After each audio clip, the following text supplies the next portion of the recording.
Hello student, welcome back to my YouTube channel. आज हम पढ़ेंगे 11th क्लास की एनसीईआरटी लाइन बाय लाइन।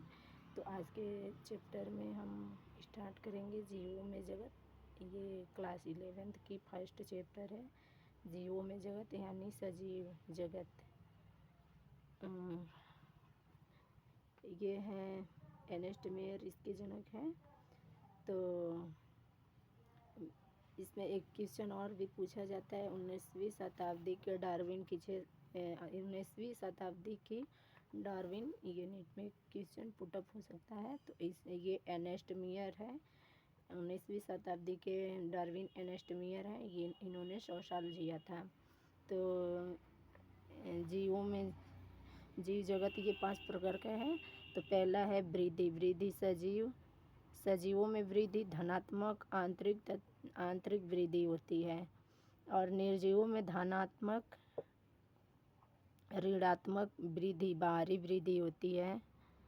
ये दोनों वृद्धि पाई जाती है।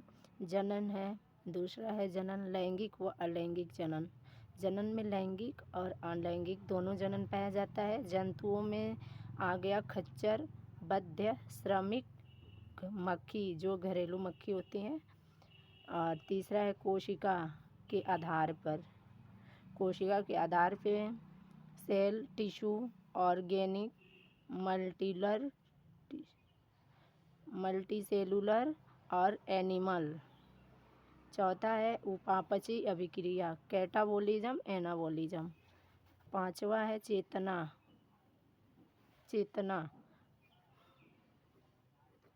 पांचवा है हमारा चेतना, पर्यावरण के प्रति अभिक्रिया, आत्मचेतना और मनुष्य की गुण में।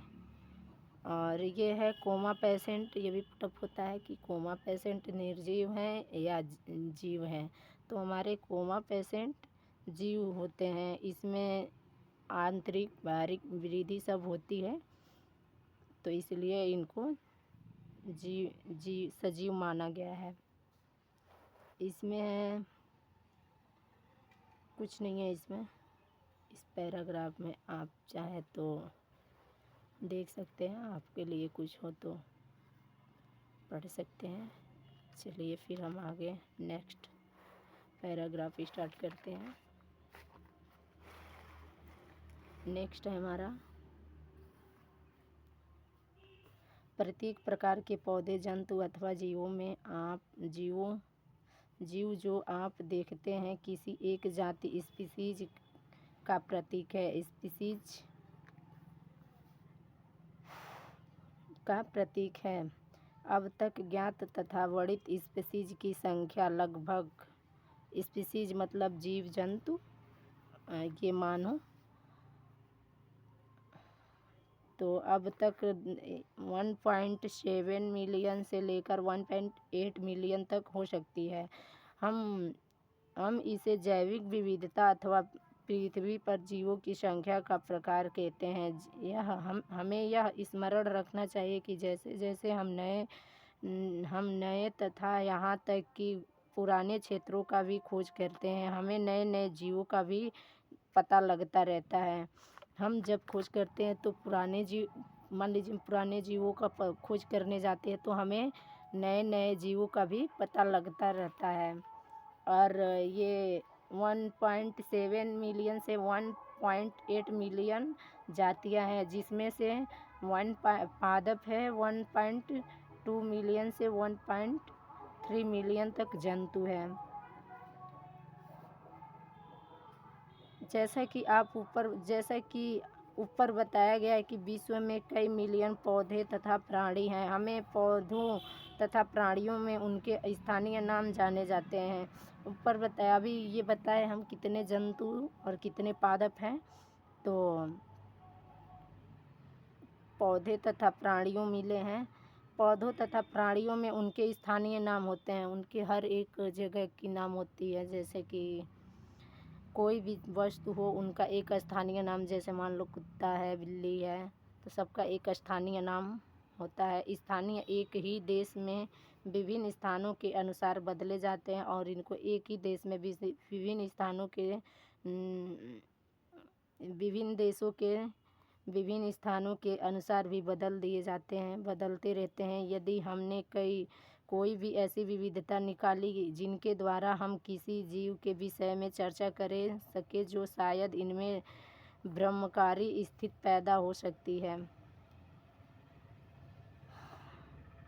तो अगला पॉइंट है आपका, प्रत्येक जीव का एक मानक नाम होता है। प्रत्येक जीव भी, कोई भी जीव है, जंतु है, उसका एक मानक नाम होता है जिसे वह उसी नाम से सारे विश्व में जाना जाता है, जिसे उसी नाम से वो सारे विश्व में, ऑल इंडिया चाहे कहीं भी किसी भी देश में जो जिसका नाम होता है उसी नाम से जाना जाता है। इस प्रक्रिया को हम नाम पद्धति कहते हैं। स्पष्टता नाम पद्धति तभी संभव है जब जीवों का वर्णन सही हो और हम यह जानते हो कि यह नाम किस जीव का है। इसे पहचानना कहते हैं। संभवतः स्पष्टता नाम पद्धति तभी संभव होता है जब उस जीव का सही स्थान के अनुसार सही नाम दिया जा सके। यह स्थान किस स्थान का, किस जीव का कौन सा नाम है, उसे ही हम क्या कहते हैं, पहचानना कहते हैं। International code of botanical nomenclature ICBN में दिया गया है। ये किसके लिए है? ये है बॉटनिकल मतलब पेड़ पौधे, पादपों के लिए ये दिया गया है। इसे हम शॉर्टकट में ICBN कह सकते हैं। इसका मतलब होगा इंटरनेशनल कोड ऑफ बॉटनिकल नोमेरिकल्चर। आप पूछ सकते हैं कि प्राणी का नामकरण कैसे किया जाता है। प्राणी वर्गीकरण विदों में international code of zoological same वही है, बस यहाँ जूलॉजिकल कर दिया गया है। जूलॉजिकल नोमेरिकल इसका शॉर्टकट है ICZN बनाया गया है। वैज्ञानिक नाम की यह गारंटी है कि प्रत्येक जीव का एक ही नाम रहते हैं। इससे वैज्ञानिक नाम से यह गारंटी होता है कि प्रत्येक जीव का एक ही नाम होता है और वह उसी नाम से पूरे विश्व में जाना जाता है। इसे मैंने यहाँ से पूरा ये लिख दिया है कि आसानी से कोई भी पढ़ सकता है, पूरा पढ़ने की ज़रूरत नहीं है, इतना बस याद करना है। ये नीट में भी क्वेश्चन पुटअप हो चुका है। वैज्ञानिक नाम की यह गारंटी है, प्रत्येक जीव का एक मानक नाम रहते हैं। किसी भी जीव का वर्णन से विश्व के किसी भी भाग में लोग एक ही नाम से जानते हैं।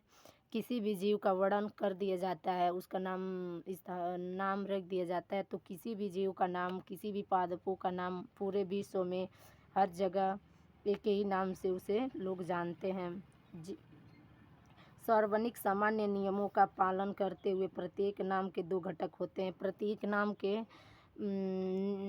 2 ही घटक होते हैं, वंश तथा जाति संकेत पद है प्रणाली के, जिसमें 2 नाम के 2 घटक होते हैं, जिसे नाम पद्धति कहते हैं। इस प्रणाली में जाति तथा वंश संकेत में 2 नाम पद्धति होते हैं, जिसे 2 नाम के 2 घटक होते हैं, जिसे द्विनाम पद्धति कहते हैं। नामकरण प्रणाली को कैरोलस इस नामकरण प्रणाली को कैरोलस लीनियस ने दिया था। द्विनाम पद्धति यहाँ पे हमने लिख भी दिया है कि कैरोलस लीनियस ने दिया था द्विनाम पद्धति। नामकरण प्रणाली ये कैरोलस लीनियस ने दिया था। इसका उपयोग सारे विश्व में जीव वैज्ञानिक करते हैं। 2 शब्द वाली नामकरण प्रणाली बहुत सुविधाजनक है।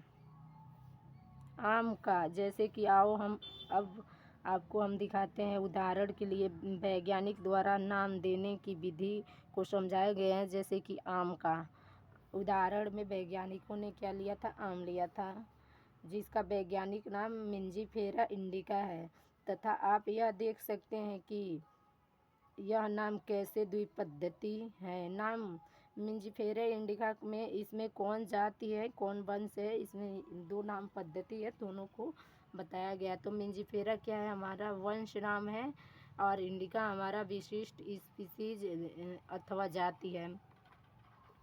संकेत पद है। नाम पद्धति अन्य सार्वजनिक जनित नियमों का निम्नलिखित है। पहला है इसमें जैविक नाम प्रायः लैटिन भाषा से होते हैं। जैविक नाम कैसे होता है, प्रायः लैटिन भाषा से होता है और ये तिरछे अक्षरों में लिखे जाते हैं। जैसे हमारा ये मिंजीफेरा इंडिका, तो देखिए ये हल्का हल्का तिरछा में लिखा गया है, तिरछे अक्षरों में लिखा जाता है। इनका उद्भव चाहे कहीं से भी हुआ हो, इन्हें लैटिनीकरण अथवा इन्हें लैटिन भाषा का ही व्युत्पन्न दिया जाता है। इनका उद्भव कहीं से भी हुआ हो, इनको लैटिनीकरण ही अथवा इन्हें लैटिन भाषा से ही व्युत्पन्न समझा जाता है। जैविक नाम में पहला शब्द वंश नाम होता है तथा दूसरा शब्द जाति संकेत होता है। किसी भी शब्द, जैविक शब्द, कोई भी जैविक नाम हो, उसमें पहला शब्द क्या होता है, वंश नाम होता है, जबकि दूसरा शब्द जाति संकेत पद होता है।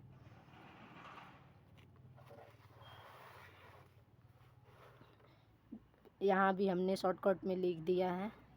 20वीं सदी का डार्विन एर्नेस्ट मेयर कहलाते हैं। पादप विज्ञान के पितामह थियोफ्रेस्टर हैं और अभिसारी विकास का प्रदर्शन करना जैविक वर्गीकरण का उद्देश्य नहीं है।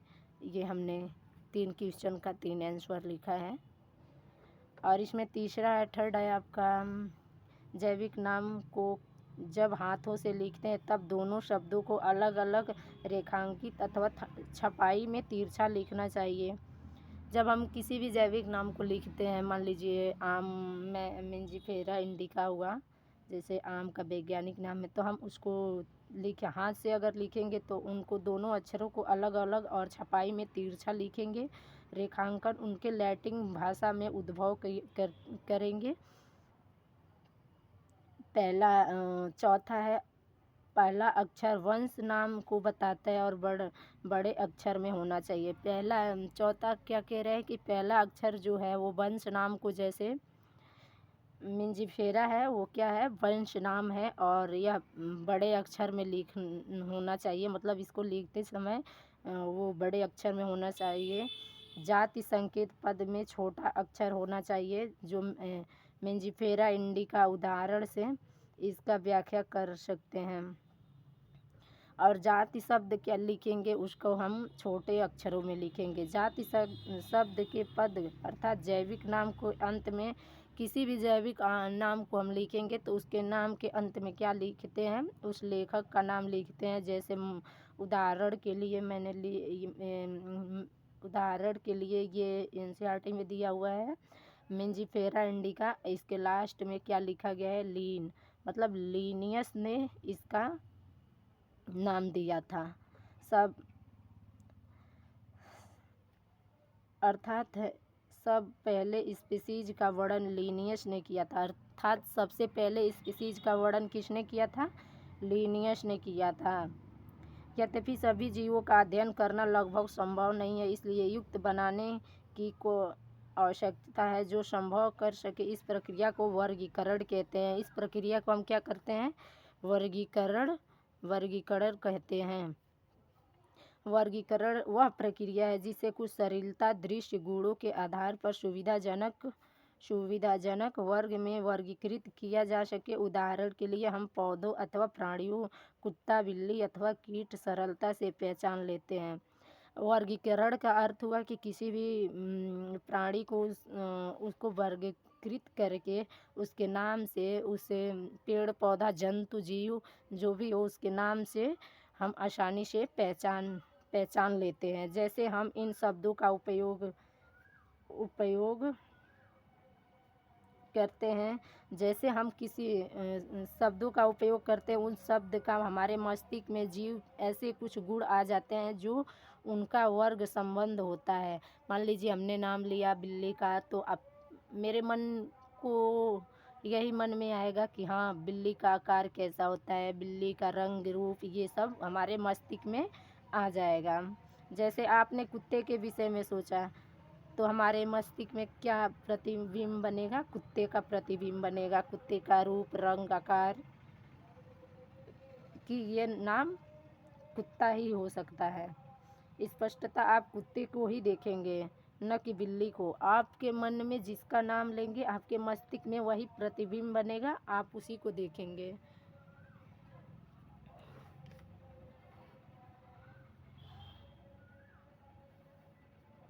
मस्तिष्क का क्या प्रतिबिंब बनता है? स्पष्टतः आप कुत्तों को देखेंगे तो कुत्ता ही दिखेगा, न कि बिल्ली। यदि आप एल्सेशियन के विषय में सोचते हैं तो हमें पता लगता है कि हम किस विषय में चर्चा कर रहे हैं। यदि इसी प्रकार मान लीजिए हमें स्तनधारी कहना है, तो आप ऐसे जंतु